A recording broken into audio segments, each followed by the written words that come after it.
Welcome, everyone, to the Circle Debate and Championship on the Line podcast. This is for the MMA episode number 7, the recap for UFC 262, ladies and gentlemen. The host, Devious One, Ivan C. Here with my familia, though, D-Generation West faction. That's right. Looks like John Cena. He's flexing for you, ladies and gentlemen, right there, because he is a director, making sure that you are directed for sure. And that is the one and only CK1 Chris. I'm going to direct that belt all the way to Hollywood, California. That is oh right. my God. And of course, we have the Modest of Pain. The D-Generation West Tag Team Champions. That's from Championship on the Line podcast. I have Richard and, of course, the champ, Alex Modest. Put some respect on my name, man. I hope there's a winner today, a new Tapology World. I hope so too, man. I'm tired of this weight on my shoulders, man. Oh my God. It's stressful, man. It's stressful carrying this division. I mean, I'm tired of it now. Yeah. Give it to somebody else. That's what you say, right? That's what you say. All right, ladies and gentlemen. But yes, what a weekend of MMA, UFC 262. My God, the crowd went crazy. The crowd was nuts. Fantastic pay-per-view all over the card. From the beginning to the end, fantastic. It was incredible. We enjoyed it very much. And I'm pretty sure other hosts right here, all of them, they enjoyed it as well. So I'll go with the champ. You enjoyed 262, right? Were you excited? Were you happy? Were you happy that the crowd is back now, like normal, back to normal? How do you feel about this past weekend's pay-per-view event? It was really good. It was I think having the crowd pumps up the fighters even more, and they want to put on a better show, especially with the crowd and the atmosphere. So it was really good. I think all the fights, delivered, especially the main card, prelims. I mean, we pretty got everything. Got submissions, even broken arms, knockouts. I mean, this card definitely delivered for sure. That's right. Do you agree with that, Richard? Oh yeah, 100%. Atmosphere changes, and then the fighters alone, I think they're more amped, and they want to go out there and do a better performance. It really changes with no crowd, with a crowd. So yeah, I totally agree. That is right. Director, we feel the same.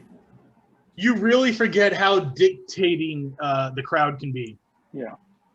Everybody reacts. Even one thing it disappoints me, and it's very unprofessional, is the refs do react to the crowd, and there were a lot of reactions from the refs in this event. Since we're not going to cover it, it may have been fight-changing moment, but the crowd was booing when Antonina Shevchenko was on her back and they stood him up. Yeah. And that completely changed the pace of that fight. Who knows what would have happened if the crowd did not affect the ref in that fight? But that's just an example of just you got to really isolate yourself and be in the moment and not, it happens to fighters too. They engage the crowd. Crowd boos, they go haywire. Happens to Cody Garbrandt a lot, Yeah. So it was an example of a year and a half off of no crowds. Yeah. Minus the last fight in Florida, where you see that reaction, and there was even a fight in the crowd. Yeah. That was wild stuff. I don't miss that aspect of MMA is the crowd making the crowd look bad. Yeah. Definitely. The crowd did help Schnell find his mouthpiece. Oh, right. Oh, yeah. It's been out for a while, too. They were it was like 2-3 minutes without that mouthpiece. He was. Yeah. Yeah, definitely. Cool. I'm excited to take that belt. Let's do this. All right. That's right, ladies and gentlemen. Now let's go to the scorecard. You see, are we gonna have and still or a new Tapology World Champion? So I'm gonna go ahead and pass it on to the director. She's gonna take it away. That is me. Yeah. Let's see if I can do this. All right. We are going to start off. I do these scores. Let's do it with Richard first. Richard, you're usually on my bottom left. Now you're near my bottom right, I think. I don't know. Whatever. Yeah. You're somewhere. I know you're here. Yeah. Cool, man. So the first fight of the main event, and we're going to try a 1-minute round format to get your opinion on the fight, was Edson Barbosa was that the first fight of the main card? Yes. Yes. Yeah, Edson Barbosa versus Shane Burgos.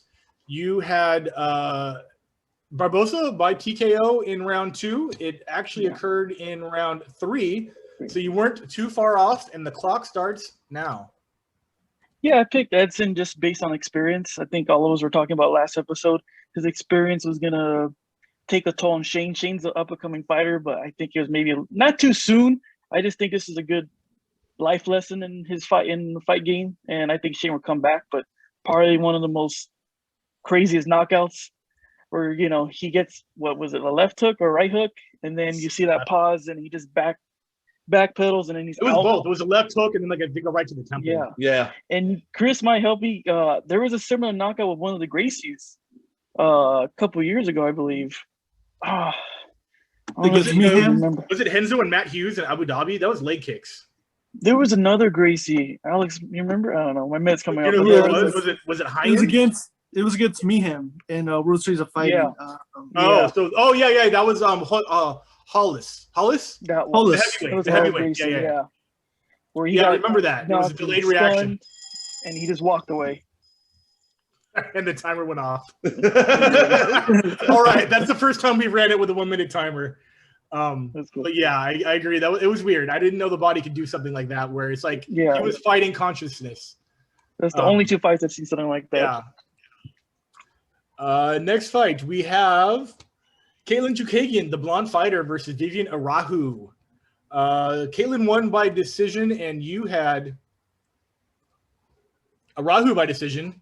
You're half right. Timer starts now. Yeah, I picked Vivian just because I thought she was up and coming. I don't think she lost a fight in UFC. I thought her jiu-jitsu would, be in play. But Caitlin shows that, she's well-rounded and her experience really took a toll. Either way, the decision was close. It was 29-28. One judge had it 30-27. I don't know how that judge had it 30-27. Cormier thought that Vivian won, I think, all 3 rounds across. So a lot of mixed scores. After the fight, I still thought Caitlin still won. But either way, I don't think she's still, number 2 or number 1 now. So that just leaves number 2 for Shevchenko, which we know how that's going to go. Mm-hmm. But other than that, good performance in Caitlin, and we'll see where she goes from there. I don't really have that much to say about this fight. Yeah, hey, if you go under the minute, that's all good. I can always restart it for the next one. Next fight was Rogerio Bontorin versus Matt Schnell, and you had Bontorin by submission round 3, where it was a decision. It was almost a decision. That was close. Yeah. And you may go. Yeah, Rogerio, I thought, for sure he's going to take it, which he did. Schnell's, he's another guy's well-rounded, but this was kind of his coming out party. He's in the main card versus another tough up-and-comer. I thought if Schnell would have won, even Alex was saying that this could propel him to now talking, contendership, maybe a championship fight, which he does deserve, but this fight doesn't look good for him. And then again, Rogerio, this was a catch weight. He missed weight. So it's kind of like mixed feelings about this. Like, yeah, he lost, but then the guy was, overweight. Yeah, you did beat Schnell, but then, you had that weight advantage. So I have mixed feelings on this. But Rogerio, he proved, he's a good fighter. And, that's another fight was kind of like, whatever. About these last 2 fights of him and Caitlin, I didn't really have that much emotion or feeling to watch, to be honest. I was rooting for Schnell, but I had a feeling Rogerio was going to do enough to win the fight. Gotcha. Perfect minute. I like this. This is hard for me to keep track of. This is actually kind of fun. I like this. I'm clicking on. I have to keep clicking on shit to find out what's going on. Co-main event. Hell yeah, brother! You got Beneil Dariush by TKO round 3. Damn, it could have gone. It was so close to getting there, but we had a decision. And round start. Yeah, I like Bernal. I thought they were saying Ferguson's going to come back. We saw the hype, like you said. There was really crowd emotion. The moment Tony Ferguson came out, you see like which fight the fans wanted to win. That was obvious. Mm-hmm. But you could have all that energy, but just smoke and mirrors, and it's kind of hiding now that his career is starting to fade, and it really showed throughout the 3 rounds. And Alex and I were also talking about it. It also showed that all those wins. Did he really fight grapplers or wrestlers? Now he's getting into like someone like Dariush, who took him down and did what he wanted to, and Oliveira too. And he's a good wrestler, but not, I would say world class. And he took down Ferguson, did what he wanted to do. And we just found out Ferguson's weakness was just takedowns. And he just got mauled. Dariush did what he wanted to do. He had a north-south position at one point. and then he was in his guard just throwing punches, and Ferguson didn't have any answer to all 3 rounds, and it's just hard to watch because what's next for him?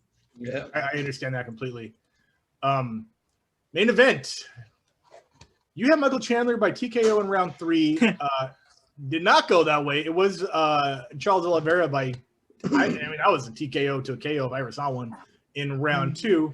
Let's cover that, baby. Oh, there we go. All I can say, I had a lot of pain. I'm hurt. I really thought Chandler was going to win this fight. Alex knows I wasn't a Chandler fan at one point when he fought Alvarez, but watching his Bellator fights, I mean, the guy's a beast, and I really was hyping him up in the last episode because I thought Chandler was going to be explosive, which he was in the first round, but maybe that was what was against him, because in the second round, it looks like maybe he was a little tired.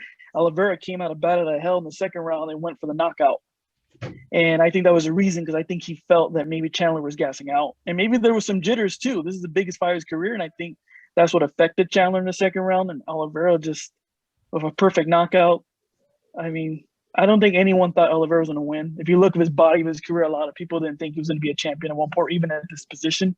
But timing is everything. With Khabib out, he came in, and my hat's off to him. Still want a chance to win, but really, it was a beautiful moment for Oliveira winning and running around the cage. I mean, I'm nothing against the guy. He does deserve it. And he grew up. He's a boy now, a man in the MMA game. Yeah. From the favela to championship, I think was one of the quotes that he had said, something like that. Which the very little Portuguese I can understand from just MMA content. It was one of his sentences. Oh yeah, all right. I can't hate him. Yeah, not at all. Richard, you had a score of 465. You had 8 of 12 correct. 2 of those were perfect. My boy Ivan, you're next. Are you ready, sir?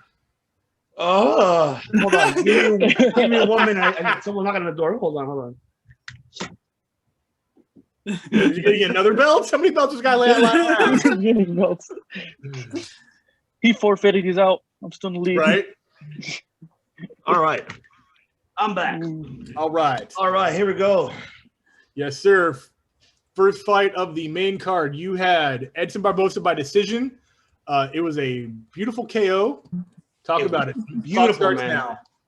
That fight was beautiful. I enjoyed it. And I mean, we said it last week. I mean, Barbosa's experience is, his veteran experience. And it was a good fight. It wasn't bad. I could tell you that. It was a good overall. Did not see that coming from Barbosa, but I'm happy that he actually took the win.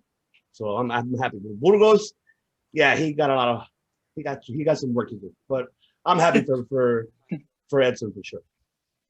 Very nice. Cool. Next fight was the blonde fighter. I like saying the blonde fighter because I'm blonde, and it's such a lazy nickname that it's awesome. You had Chikugian by decision, and that is exactly what happened. Talk about it. Yeah, I mean, like I said last week, it was all about experience, and she had it. Vivian had no answer.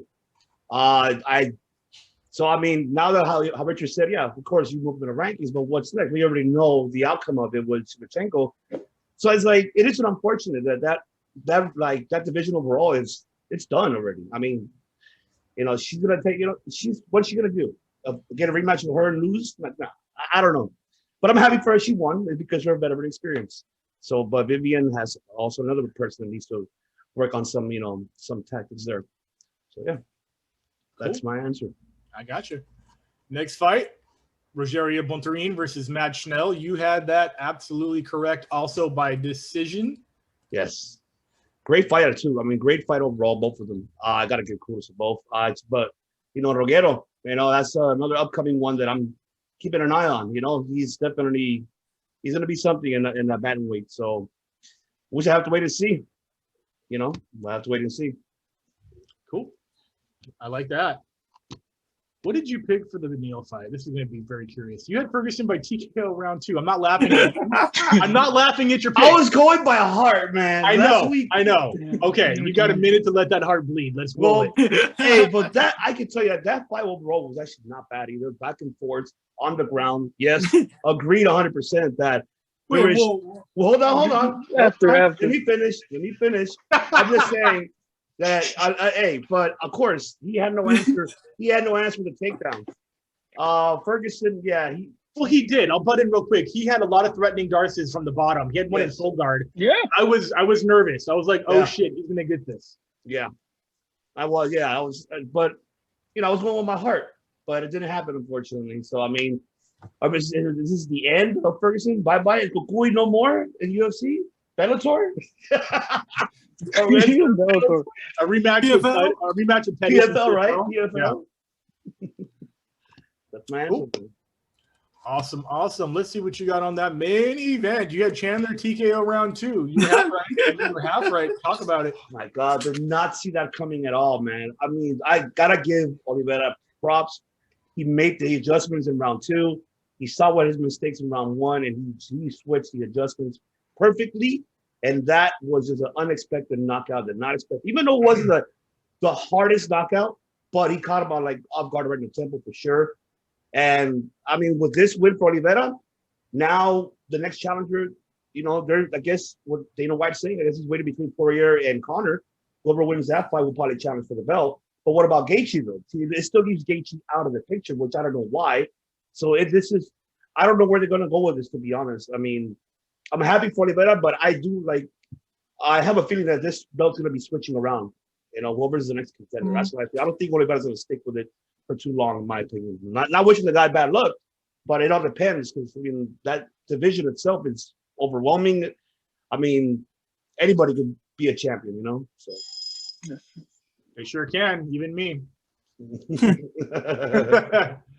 And that leaves Ivan with a score of 425, currently second place, sir. Oh, come on, Richard. We need you to take the belt home. Please. I know, right? Please. And introducing the reigning, defending Circle of Debate Tapology champion, Mr. Alex, the brother of Pain. I don't know. I got not your score. I got your tap right here. Oh, Ivan, you had 7 of 12 correct, 3 perfect. That is pretty good. Yeah. Barboza by decision. And the clock starts now. Yeah, so I said in the last episode, experience was going to be the key factor, and that's what happened. I mean, Barboza, it just depends. If you have a really good world elite striking, you might have a chance to pull it off, knocking out Barboza. But, I mean, especially Barboza's the bigger guy, especially in the featherweight division, it's just not going to happen. You're gonna walk in a lot of kicks and a lot of punches. It's going to be hard to close the gap with Barboza, and Barboza is such a veteran. He landed those punches, and he looked really good. So he's 3-0 in the featherweight division. Can't wait for next. Hopefully he gets a title shot very soon. I would love to see him fight Volkanovski. That will be a great fight. Oh, yeah. Amazing fight. So hope Barboza keeps winning. I think this is the perfect weight class for him, and he's going to look really good. Hopefully he gets that title shot, because he's another one like Oliveira. Been fighting for a very long time. I think this is his time for now to get a world title, especially for this run at the title. Awesome. Next fight, Caitlin Jukagian by decision. I think you got that perfect. You did. Go ahead. Yeah, I mean, like I said, another one was, I think, experience. I mean, she's number 2 for a reason, and I like Vivian. Vivian's very tough, and she hits hard, but I just think Caitlin's very good with the stand-up, keeping distance. And that's what happened. I mean, she mixed it up very well, punches, kicks, and got the win. So, like I said, experience. She's fought some of the best. Fortunately, I just don't think she can beat Shevchenko. I think we've already seen that already. She lost to Shevchenko, so there's just no one out there, and it sucks because they want Vivian, like girls that haven't fought Shevchenko, to win, and it doesn't happen. So. Fortunately, Kayla looked really good though, but it just, like I said, it won't be good enough to beat Shevchenko. She'll just be a gatekeeper, pretty much. I agree with for that. sure. All right, next fight was Pontarin versus Matt Schnell, and you had Schnell by decision. Yeah, I thought he looked really good in his last fight against Tyson Nam. The stand-up, he proved so much. And Rodrigo's last fight, he lost to Carcar France by guillotine. So I just thought, I thought Chanel was going to keep the pace, keep it standing. But, I think Rodrigo landed the power punches and dictated pretty much the fight. But, yeah, like I said, it's a win. But then again, he didn't make weight. So that kind of takes off a little bit of the win, too. So, Chanel could be like, yeah, I lost, but he didn't make weight. So pretty much, does it really count? but we'll see. I mean, I think Chanel definitely has a lot of things to work on. I think he'll be a threat, but I think both these guys will be a threat, especially in division. So I can't wait for what happens next for these guys. Fantastic. Co-main event, Neil Dariush, Tony Ferguson. You got that perfect. Yeah, because the last episode, like I said, I think it was this time. The Roosters' time to pretty much get a title run, pretty much. He was ready. Like I said, I like Ferguson. You never know what he could pull off, but I just think after suffering 2 losses in a row, I just think he's kind of going downhill. Especially we finally know what's his weakness, and it's grapplers. And Dariush is a world-class grappler. And getting hit in the face. Oh yeah, especially given stand up and Instagram game. Those are his weaknesses. Yeah. And he looked good. He got the heel hook. I thought he was gonna freaking break his leg. Oh my gosh. Close, yeah. And the fact Ferguson just has a lot of heart and there's no giving up on him. But fortunately, I don't know what happens with Ferguson. I mean, I'd like to see him fight Chandler. They don't like each other, so that'll be a good fight to see. I'd love to see that. But yeah, Dariush looking really good. Can't wait to see what happens next. He pretty much copied Oliver's playbook and got the win, and he did a smart game plan fight. Very nice. Yeah. Main event, Michael Chandler, TKO round 1. So close. Yeah. Yeah, I mean, I think we all thought, most of us thought Chandler was going to win. I just thought, he was looking really good, catching him. I don't know why would you stay in the ground. If I was him, I would have lifted it back up on the feet and keep cracking him there. I don't know. I know me and Chris were talking about this after the fight. We were DMing as the fight happened, questioning the game plan, even though we're not really, we're armchair quarterbacks, but it was pretty obvious in that fight that there were mistakes being made as they were being made. I don't get it. He was so close, and, he decided to stay on the ground. I would have told him to get back in the feet and keep punishing more, and he probably would have won if he would have done that. But unfortunately, he didn't. Oliveira, stayed composed. He didn't, get desperate or anything. He stayed composed, and he made out of the first round. And then Chandler made a mistake by trying to counter him by backing off, and Oliveira landed the big punch and knocked him out. You can't land a punch backing when you're trying to counter. You're just gonna get knocked out, especially the pressure fighter throwing the bigger punch. You're just not gonna win that war. So Oliveira did a great job, and he's a world champ. That is true. That's exactly what happened. It happened too fast. I know. You had 8 of 12, 3 perfect. That gives you a score of 490. Oh, son of a! Combined, we even score. Chris, damn it, Chris, take it home. Let's see what I did here. Oh. I'm Chris. That's right. If you see how I do this, I type our names out so I can press the right button when this happens. All right. And my clock starts now. I had Burgos because I liked the way he was KOing people leading up to this fight, and I thought that that he'd be able to do it against Edson. I think his last couple of wins were kind of upsets, but I kind of started to think that they weren't upsets. That those were skill-based wins. But something happened to Barboza in this fight where it was he was on a different level. It was like when he fought Dan Hooker. He was seeing things and getting to the kicks and punches before Burgos even had a chance to react. He was, I think, a couple body shots to the head, and then as soon as those were starting to become obvious, he started going to the leg and switching it up, and that's where the damage really set in. And then he went back to the head and just put him down. That delayed reaction was crazy. I didn't know that he was trying to that's got to be like the punch equivalent of getting choked out and try to remain conscious, but your body's like, we're unconscious. No, we're not. Yes, we are. You have no say in the matter.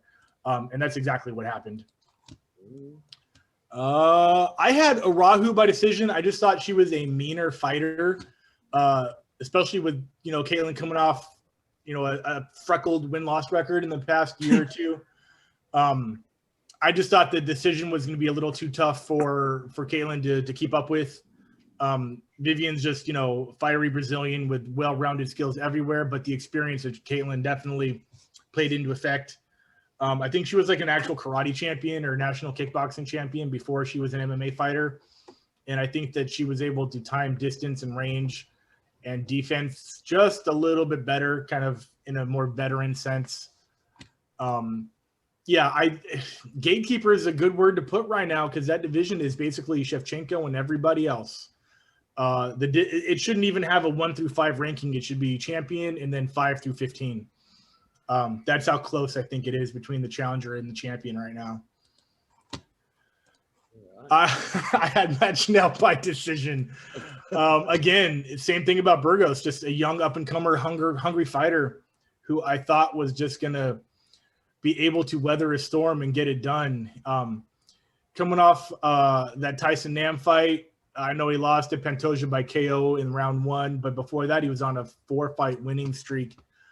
I just thought that maybe this might have been the night of the changing of the guard of the younger guys coming up. I think a lot of these guys had fought on either Ultimate Fighter or the Contender Series, and I thought this was kind of their time for reality shows to shine. And it was not. It wasn't a blowout. Obviously, there was a weight missing issue. It may have only been 2 pounds, but that 2 pounds can matter when that's like 4% of your body weight, 5% of your body weight, something like that. It's like, oh, it's only 2 pounds. I'm like, yeah, but that's like 3 bricks sitting on you when you're on the ground. So it does definitely matter. Co-main event. I wasn't going to pick against a hometown boy and a guy that trains out of Coach's camp. I may be training with Coach very soon, and I'm not going to let that stick on my record. So that was mostly a fear for my life decision, but a little bit of brains behind it. Dean Thomas had said some things that were very probably true. I'm not a coach or a trainer of any kind, but they were very ballsy for him to have said them publicly. Was that Tony doesn't have fundamentals. So when style goes out the window, he has nothing left to rely on. Mm-hmm. And that may be, from a fan's perspective, that might be what it was. When the fancy shit doesn't work, you got to rely on, the foundations. And exactly that whole fight was him trying to be weird and then that not working and going for those panic darces from the bottom, which, had me worried. That one from full guard, that would have been the first darce in a guard that was going to, work, but it did not work. He used to blow sand. Yeah. And the main events. Let me talk about that one real quick. And the clock starts. Yeah, I definitely had Chandler KO round 1, and we were so close. Again, I don't want to be the armchair quarterback, but I don't think that if he had followed Oliveira to the ground and put himself in those positions that he was comfortable in, he was comfortable in the guard. Obviously, he didn't get subbed in those positions. But I think that if he had rocked him like he did, that put him down and not followed him and forced to stand up, it would have been lights out at some point. I need to rewatch the fight and see if they go to Oliveira's corner between round 1 and 2, because I think they had to have said something like, you need to come out guns blazing and finish him now. And that's what he did. He definitely completely changed the game plan. He came out, threw that left hook, spun him around, followed up. Very similar to the Chad Mendes, Jose Aldo 1 fight as far as like surprise KO out of nowhere and celebrating in the crowd. I loved him yelling at Joe Rogan, yelling at Dana White, getting blood all over him. Damn, that was a fast minute. That was a quick minute. And let me see what the score is real quick. I have to find what's going on. Hold on. Oh, what? Wait a minute. Wait, did my shit break? What's going on? Hold on. I can't see anything. My screen. Oh man. Can you still see me? No, we can't see you, bro. You can't see me? Oh man, this sucks. Hold on. I just lost all the scores. Oh, he can't lose. Are you serious? I'm sorry. I'm really sorry. I think Ellison's score was 420. I won, or 415. It's okay. Yeah. I won. Fuck. This fucking sucks, dude. I have to apologize to absolutely nobody. I had a score of 505. Yes. The director, ladies and gentlemen, the director is new. Once in my life, I won something. Champion. He is a director. The one and only. And that I had. Here's what's funny. If you go back and look at my score, it's I had everything on the undercard right. only one on the main right. Oh my And god! you get bonus points for going on a streak. And what are the perfects? I edged that one out. That belt has finally found a home that it's going to stay at. Whoa! That's what they all say, Chris. That's what they all say, and then I win after your first. You've defense. lost it twice to the Circle of Debate. Beat Yeah, but I together. won it twice. That's Fuck. I was a 2-time champ. That's right. None of you guys have been 2 times. But we've beaten you twice, and you've only beaten. Yeah, but I beat all you guys like a bunch of times. Yeah, I know. The time of the Oh my You may be the Stipe, but we're the Ngannous. There you go. I'll take There that. you I'll go. take There you Steve. go. I will take this belt tomorrow to work. Come back. Come to the office. That's my belt. That's the one I want. Yeah. So we can talk real quick. We got a few minutes. I love that pacing. That was good. I like good. that. That was really I good. just have to stay, I have to stay on it with the fucking clock. So main event contenders. Obviously, Chandler goes out on a loss. I think Chandler and Gaethje need to fight, while Oliveira waits for the winner of Poirier and Conor 3, Mhm. and then the winner of Gaethje and Dustin or Chandler fights the winner of Oliveira and whoever wins the Poirier, like a round robin. Where does That's the only- Dariush go? Say again? Where does Dariush go then? They don't care right now. They're not looking at I that. don't think he's ready yet. Oh, I don't know if he's not ready Oh, yet. I don't no. He's ready. I don't think he's ready. I don't think think he's ready for the buy rates. I think think the he crowd's needs one more opening fight. right now. I don't think Dana Yeah, White that's is true. the pay-per-view buy. I agree, That's true. but I still feel like he needs one more fight in order They for him to booed get. him so bad, man. Yeah, definitely. But I mean, this is my guess. I think they're gonna put Dariush against the winner between Makachev and Moses, and they'll put Makachev with him probably. really, okay. Yeah, maybe that'd be cool. Who Or I maybe do- Makachev versus Ferguson. maybe that's so. Ferguson's 3 losses in a row, so I mean, Yeah. I mean, yeah. Gaethje's coming off of only one loss in a row, so I don't think he should get a title shot. But I think he should get Chandler. I think that's totally Yeah. a fair fight. And that's Or what about Chandler and Dariush? No, would that make more sense? a championship loss and a contender win? Maybe, but again, I think that with the crowds opening up, they want to go guns a blazing. And Yeah, that's Chandler true. Gaethje could be a main event in the summer, or I mean a co-main event in the summer for sure. Because you Yeah. always want to have a title fight main event, especially during fight week or something like that. So I would have it be like the Francis Derek Lewis card, have that be the main summer fight, Chandler Gaethje's co-main event. Or, I mean- if there's a second title fight or third title fight, have it be the first non-title fight of the night, like, of the main features. Just by looking at the rankings itself right now on that division, I mean, Dariush, he's 9 in the rankings. That makes no goddamn sense. Dude. Yeah, The guy's like on an 8-fight win streak or some shit. yeah, I don't know. Yeah, because look, you have Poirier 1, Gaethje 2, Oliveira 3, Chandler 4, Ferguson 5, McGregor 6, Rafael Dos Anjos 7, Dan Hooker 8, Dariush 9. Dos Anjos hasn't fought since, what was it, Gilbert Burns? I think that was the last one, right? Was it? Yeah. Okay. Okay, so 1, 2, 3, 4, 5, 6, 7 in a row for Beneil. Most of those are finishes. Only 2 of those are decisions. Yeah. 3 of those are decisions. Mhm. And then lightweight, men's lightweight. Where the fuck is that at? There it is right there. Oh, it's backwards? Okay, so they do lightweights first. Yeah, I mean, They don't even have a picture. Okay. yeah, Gaethje, Oliveira, Chandler. So yes, definitely Chandler and Gaethje.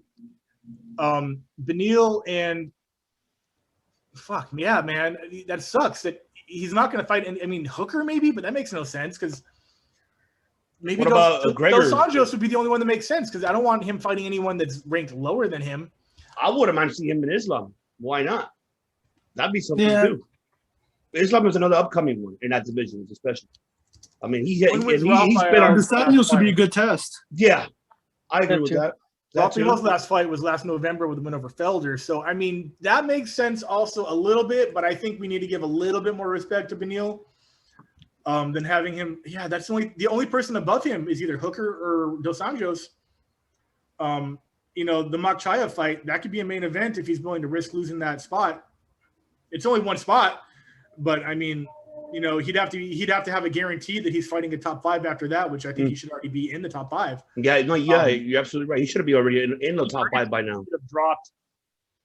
I mean, already Ferguson. I mean, these are not that updated as of what day is it? Monday. So usually they're updated today. Yeah, usually. So, but if you look, if you see how like Giuseppe, he's like supposed to be moving 2 up in the rankings, and Islam 1. Yeah, Gregor moved up 2, but yeah. And they haven't put Oliveira at the top. No, they haven't. So it should go right now. It should be Chandler, Oliveira, Poirier, Gaethje. I guess Chandler. I mean, I don't know, but yeah, it's sorting itself out. The smoke's the Khabib leaving the division. The smoke's starting to settle from that, and we're starting to see a ranking that's not crazy.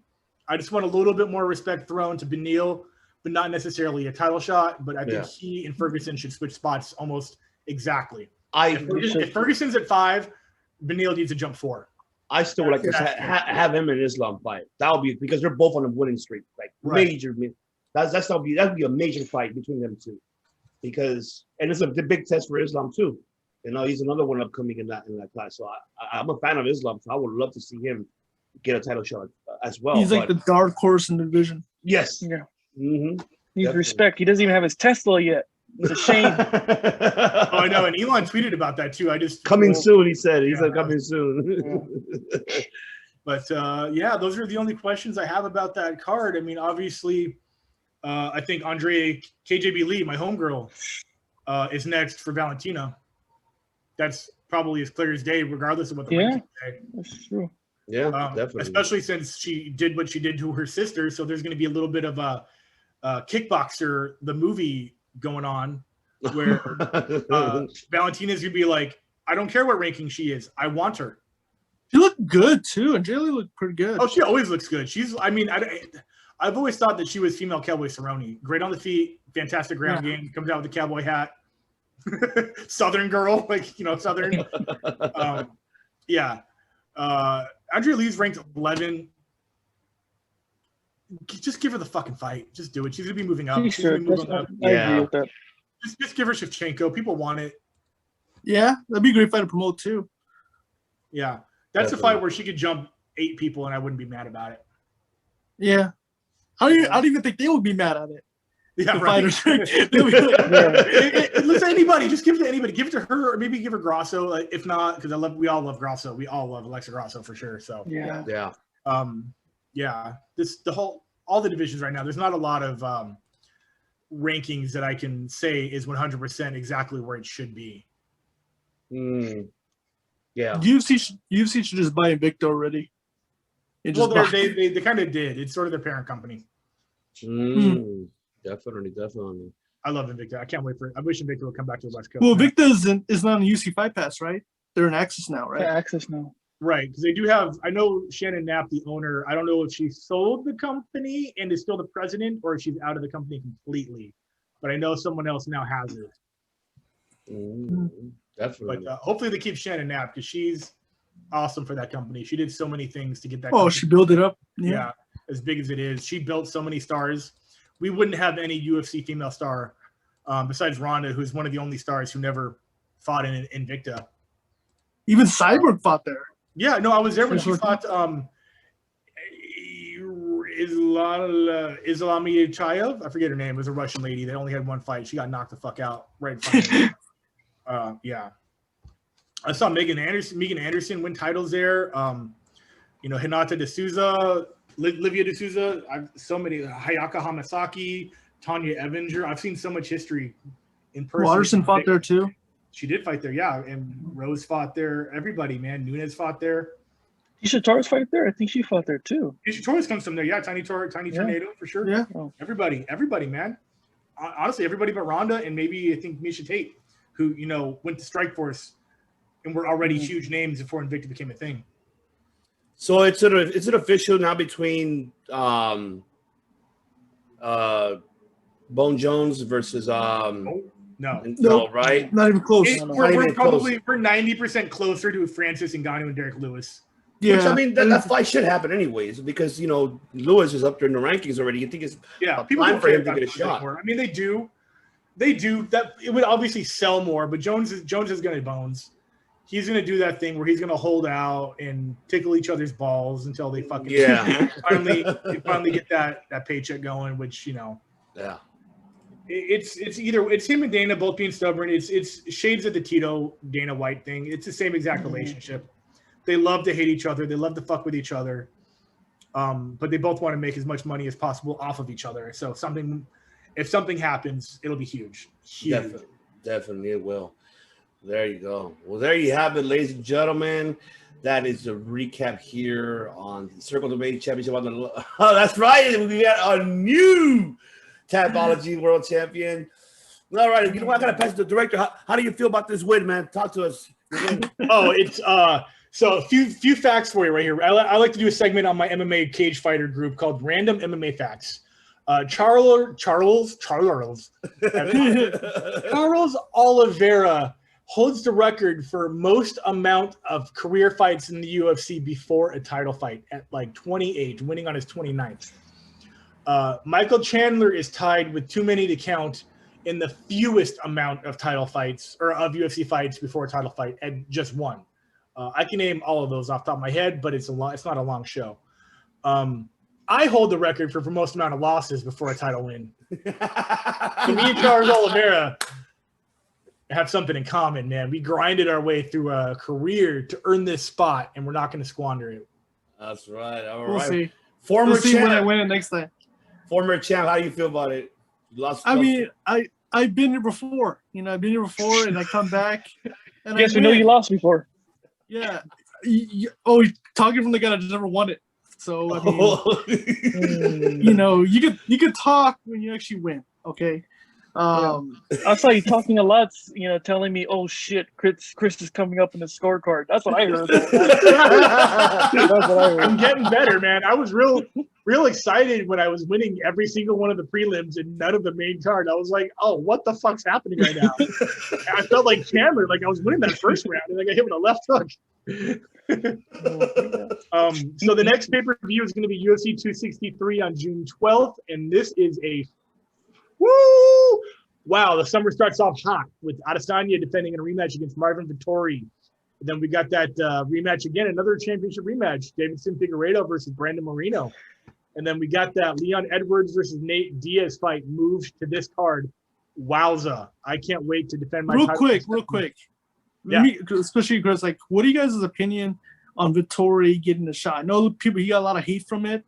It was already in the works. It was already in the works. If he had beaten, I think Whitaker was the original match that he got injured and then replaced by Kevin Holland. Is that the facts? Yes. It was originally, yeah. So. Well, he was supposed to fight Costa, right? And then Costa got hurt. Costa, that's what it was. And that was a title eliminator. And if Marvin had won that fight, he was going to get Israel no matter what. Costa got injured. Kevin Holland got replaced in that fight. Marvin still got the win. So are people saying that, he didn't beat Costa, he beat a lesser fighter, so they should take away his title shot that was promised if he won? I don't think so. So that's my thoughts. Especially in the first fight, too, was close. Yeah, I mean, that was an early Izzy in MMA, and obviously Marvin has gotten a lot better. We'll talk about it more on the preview show, but it's going to be a good fight. Absolutely. Oh, yeah. I'm already saying it. I'm already saying it right now. We're going to see a new champ. It's very possible. I mean, there's a blueprint that was laid at a 205. By Blachowicz. Yeah, but that's not Marvin. Marvin's a stand-up athlete. He's a good wrestler, though. He's not bad. Yeah, he's a good wrestler. But, I mean, his hands are – Blachowicz hands are very good as well. So, it's very good. So, we'll see what game plan either one of them bring. It's going to be a wild fight that I don't think it's going to go all 5. So, I mean – it's going to be interesting to see we said that against Izzy and Block as well, so we never know.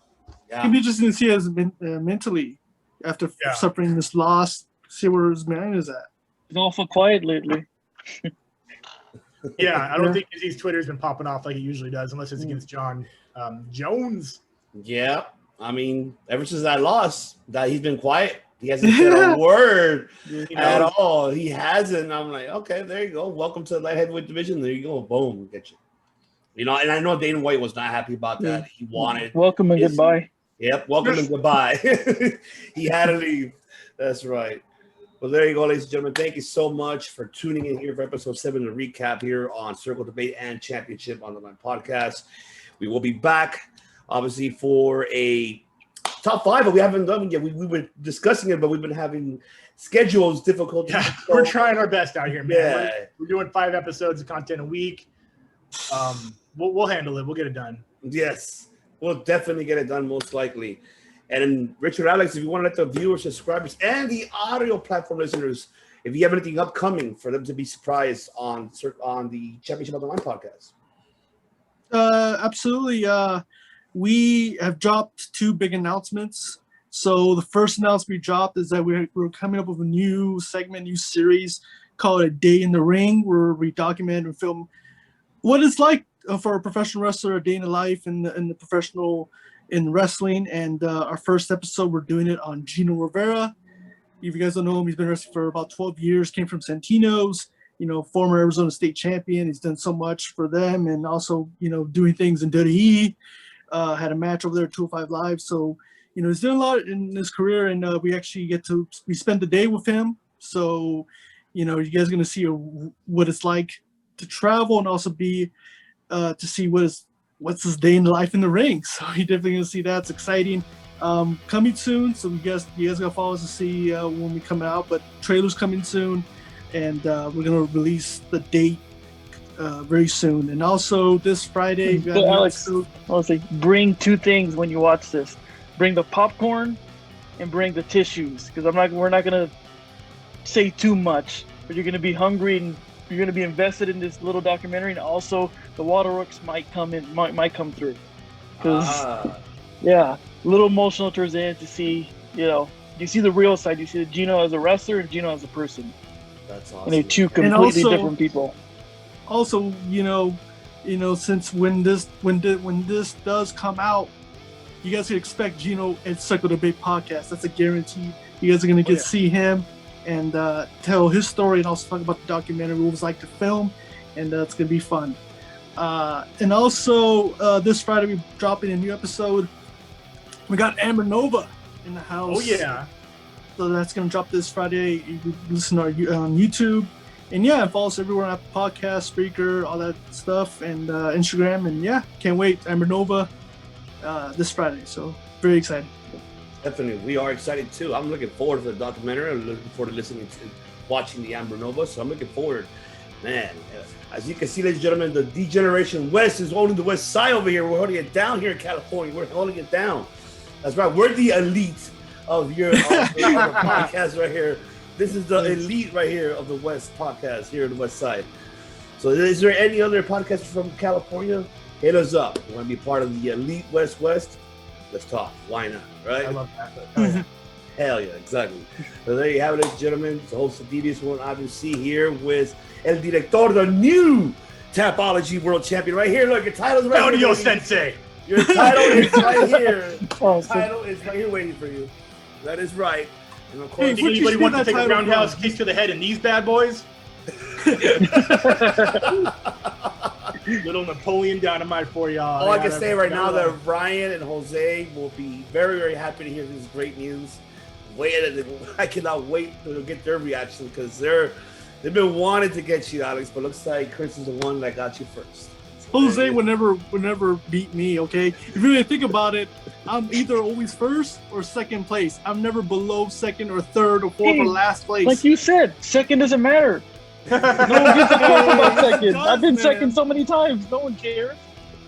Yeah, but I'm just saying, man. I always finish top 2, man. No one else, man. And of course, Chris is champ. Boom. Chris is camp for sure. And of course, we have the Modest of Pain, ladies and gentlemen, that brings the pain to you, because they are the D-Generation West Tag Team Champions. It's Richard and Alex Modest, Championship on the Line podcast. Same to you guys. Au revoir. And we will see you guys maybe next week, maybe for the top 5. So stay tuned for that. Gee, man, we wing this. We make it up as we go, ladies and gentlemen. Yes, exactly. But stay tuned. Don't go anywhere.